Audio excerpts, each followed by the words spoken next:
Hello, dear YouTube viewers. I hope you're doing well. Okay, so let's start our video. The hall is alive with music, the band playing a cheerful tune while glasses clink and laughter spills across the decorated tables. Golden lights shimmer against the crystal chandeliers, and the scent of roses mixes with the sweetness of cake. Couples sway on the dance floor, hands clasped, faces glowing with warmth and celebration. Every corner seems to echo with joy, and yet, in the midst of all this togetherness, she sits alone. Her chair feels heavier than it should, tucked at the edge of a table meant for 8, but occupied only by her. The sequins on her dress catch the light, but instead of drawing admiration, they feel like a cruel spotlight highlighting her solitude. She smooths the fabric across her knees, a nervous habit she cannot shake, and her eyes dart around the room, careful not to linger too long on any pair of clasped hands or exchanged glances. Behind the small smile she forces onto her lips lies the ache of being recently single. She hadn't wanted to come, not really, but there was the weight of family expectation, the unspoken rule that absence would be noticed and questions would multiply. She tells herself she is strong enough to endure the evening, but the empty seat beside her whispers otherwise. She feels like an outsider in a celebration that is supposed to be about unity, a reminder of everything she doesn't have. Her chest tightens each time she catches whispers from nearby tables, laughter that seems sharper when her name is followed by silence. She tells herself it's her imagination, but the way eyes flicker toward her before sliding away makes her doubt. She shifts in her seat, wishing she had the courage to leave without explanation, but the thought of facing the family gossip that would follow roots her to the spot. Inside her head, a battle brews. Why did she come? To prove she's fine? To keep peace with relatives who never hesitate to remind her of timelines and expectations? She resents the pitying glances as much as the silence, resents the unspoken narrative that a woman sitting alone is somehow incomplete. She takes a sip of her drink, using the glass as a shield, pretending to be absorbed in the details of the decor, while loneliness presses against her ribs. It's then that movement catches her attention. A man, tall and unfamiliar, makes his way through the crowd with an ease she envies. He doesn't seem rushed, nor does he carry the same frantic joy of the dancers. His gaze lands on her, direct, curious, but softened with something she can't name.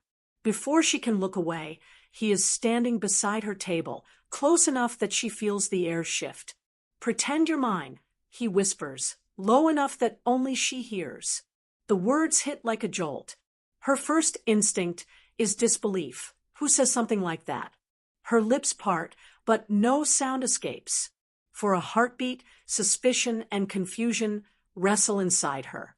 Then comes hesitation, the question of whether to push him away or lean into this strange invitation.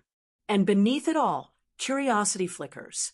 Alone for so long, the idea of playing along, if only for a moment, feels like a dangerous, intoxicating escape. Would you like me to keep writing act I fully fleshed out like this until it reaches around 1,000 words, or keep it at the shorter scene level draft so you can decide the pacing? He extends his hand as though the two of them have been doing this all evening. She hesitates, heart drumming in her chest, then lets him pull her to her feet. Suddenly, the spotlight she dreaded is back on her, but this time it feels different. His arm settles lightly at her waist, guiding her onto the dance floor, where couples are already swaying to a slow song. The murmur of voices ripples as people notice. Surprised glances dart their way, followed by whispers and sly smiles. Some nod in approval, others look puzzled. She feels the weight of every stare, but instead of shame, warmth trickles through her.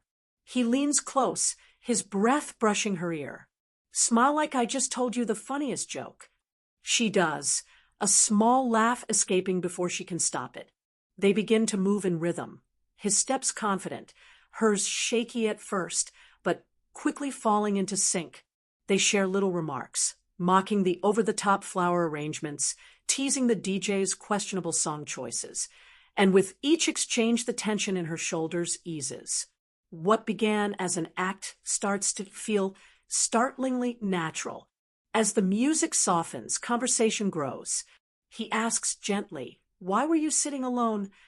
She answers cautiously at first, admitting she's fresh out of a breakup that left her raw, and that family gatherings always amplify the pressure to appear perfectly happy. He listens without interruption, his eyes steady on hers, as though every word matters. Encouraged by his silence, she admits how invisible she often feels in rooms like this, how tiring it is to pretend she isn't affected. When she turns the question back on him, his lips quirk with something between humor and regret. "I don't like weddings much," he confesses. "My date canceled, and I figured I'd slip in quietly, eat the food, and leave before anyone noticed." He pauses, his voice softening. "Then I saw you, and I thought, maybe neither of us needs to be alone tonight." A fragile thread ties them together. Mutual recognition of loneliness, of being outsiders despite the glittering celebration around them. The evening unfolds with unexpected sweetness. During another dance, she finds herself relaxing completely, her head nearly brushing his shoulder. The music fades from background noise to something that pulses between them, steady and unspoken. At one point, a guest makes a careless remark about her being off the market again so soon. Before she can respond, he steps in, his tone firm but kind. "She's with me." His words silence the snickering, and her chest fills with gratitude. Between dances, they sit together at her once empty table, laughing over the dryness of the chicken and joking about the impossible bouquet toss. She notices how his humor hides a trace of nerves, how he taps his fingers against the table when he isn't speaking, how his eyes crinkle when he smiles. These tiny details anchor him in her mind, making him more than just a rescuer for the night. Still, little hints unsettle her. A few guests glance at him with recognition, though he waves it off.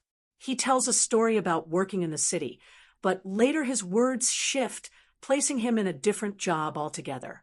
When she lightly presses, he deflects with another joke.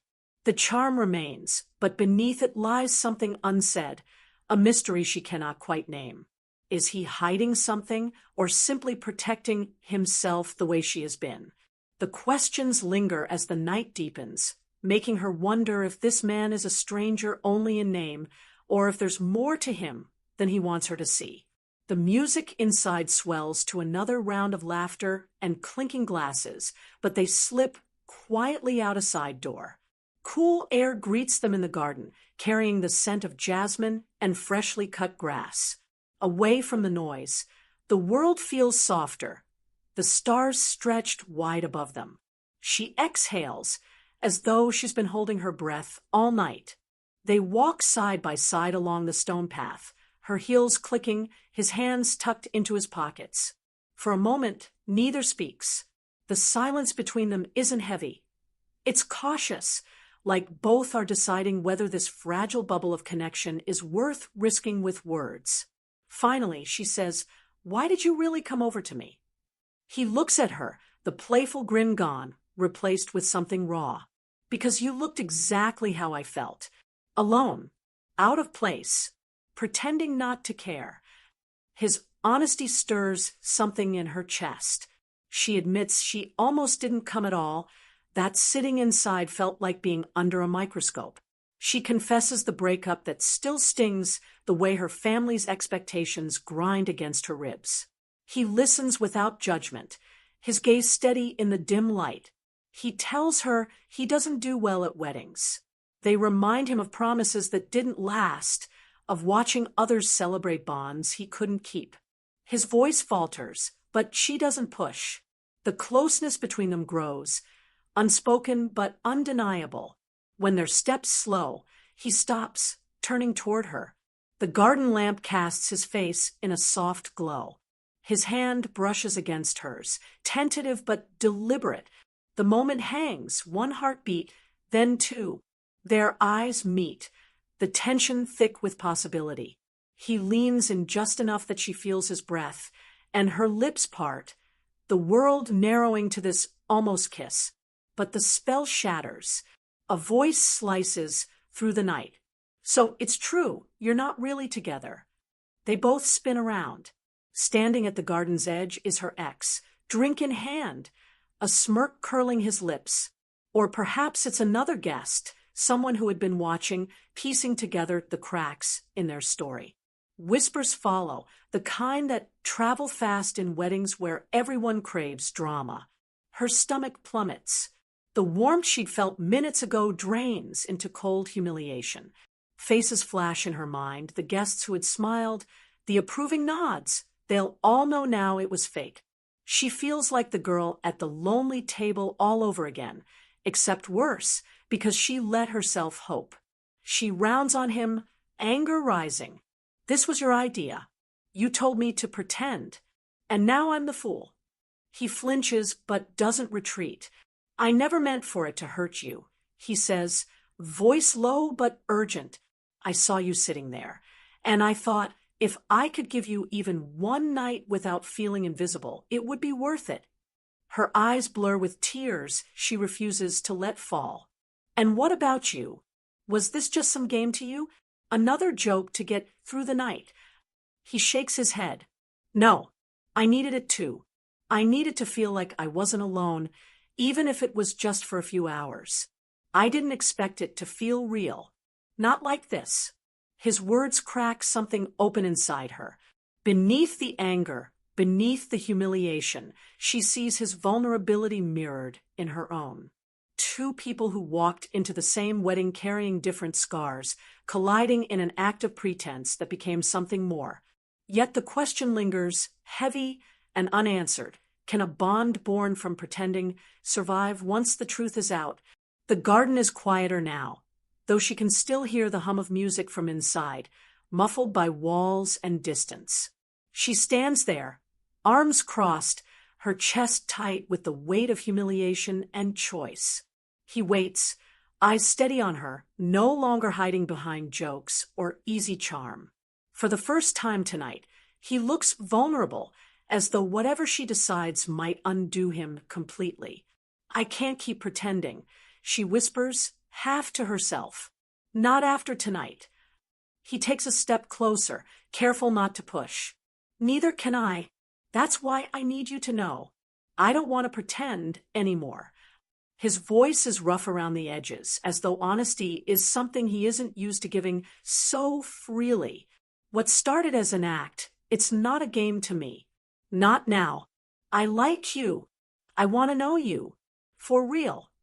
Her heart tugs in two directions. A part of her wants to walk away, to protect herself from the sting of being made a spectacle. But another part, the part that remembers the warmth of his hand, the ease of their laughter, the rare feeling of being seen, wonders if this is worth the risk. She studies him in the dim glow, searching for cracks in his sincerity, but all she finds is a man who looks as uncertain and as hopeful as she feels. Slowly, she uncrosses her arms. If I say yes, if I give this a chance, no more pretending, no more half-truths. He nods, almost too quickly. No more pretending. Something eases in her chest. She exhales, and with it, lets go of some of the fear that has weighed her down all evening. He offers his hand, not as a performance this time, but as an invitation. After a pause, she takes it. They return inside briefly, enough to collect her purse and say the polite goodbyes expected of her. The stares and whispers still follow, but she no longer feels crushed beneath them. She has someone walking at her side, and for once, the narrative isn't about loneliness but about possibility. When they step back out into the night, the cool air greets them again, this time not as an escape, but as a beginning. They walk slowly, their pace unhurried, like neither of them is eager for the evening to end. The parking lot glows with scattered lamps, and the moon hangs low, casting silver light over the quiet street. They talk as they go, not about heavy truths or painful pasts, but about lighter things. He tells her the story of how he nearly tripped carrying his plate at the buffet. She laughs and admits she'd been watching, secretly rooting for him to save the plate. She tells him how weddings make her ache, but also dream. He admits he still doesn't like them, but maybe tonight has changed that a little. The conversation is full of cautious hope, stitched together with pauses that don't feel empty. At the edge of the lot, they stop. Neither makes a grand declaration, and neither promises forever. Instead, they agree to see where this goes, to meet again, without music or guests or pretending. He brushes a strand of hair from her face, his touch light, careful, asking rather than taking. She smiles, and for once, it doesn't feel forced. As they part for the night, walking side by side until their cars come into view, she notices something small but powerful. She is no longer the woman sitting alone at a wedding, shrinking beneath whispers and pity. She is someone who took a chance, who stepped into the unknown, and found another soul willing to meet her there. The final image lingers, two figures walking into the night together. Not a fairy tale, not a perfect ending, but the beginning of something real. Thanks for watching. For more videos, please subscribe. Our channel, Awesome Visual Story.